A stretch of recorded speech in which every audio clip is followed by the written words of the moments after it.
L'inquiétude des associations d'usagers face à la menace qui pèse sur les petites lignes de chemin de fer. En février, le rapport Spinetta remettait en effet en cause leur existence. Depuis, le gouvernement a affirmé qu'il ne le suivrait pas. Mais les fidèles du train entendent rester mobilisés pour défendre ce qu'ils estiment être un service public. Ils viennent de lancer plusieurs pétitions. À Granville, le reportage de Mathieu Bellingen et Joël Amar. Une pétition de plus dans ce qui commence à ressembler à une bataille pour le rail. Il y a désormais au moins 3 associations pour défendre le train en Normandie.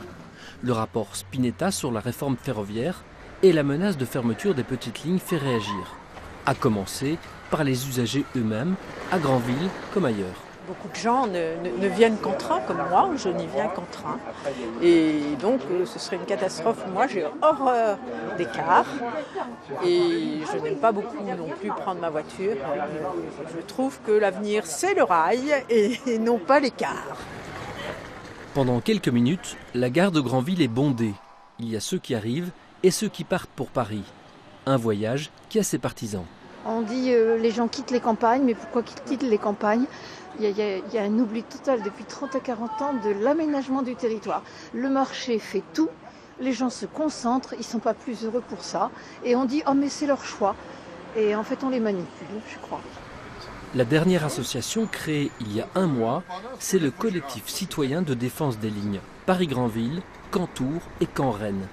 Vaste programme. Ce qui nous inquiète, ce serait que la ligne ferme, puisque là, ils ferment les gares à Villedieu, à Surdon, c'est déjà fermé, à Paris, il n'y a plus de guichet pour acheter les billets. Si la SNCF a annoncé qu'elle ne fermerait pas de ligne, pour autant, le service va devoir évoluer. Plusieurs gares devraient voir disparaître les guichetiers.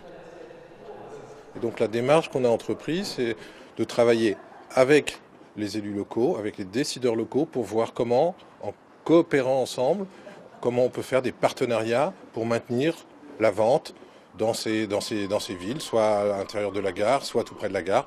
C'est la démarche qu'on a entreprise. La gare d'Avranches, mais aussi celle de Villedieu, pourrait bientôt perdre leur guichet de vente de billets de train. Et face aux usagers du rail, certains, pourtant, préfèrent le bus. Depuis le lancement en 2015 des cars longue distance, dits cars Macron, les voyageurs n'ont jamais été aussi nombreux.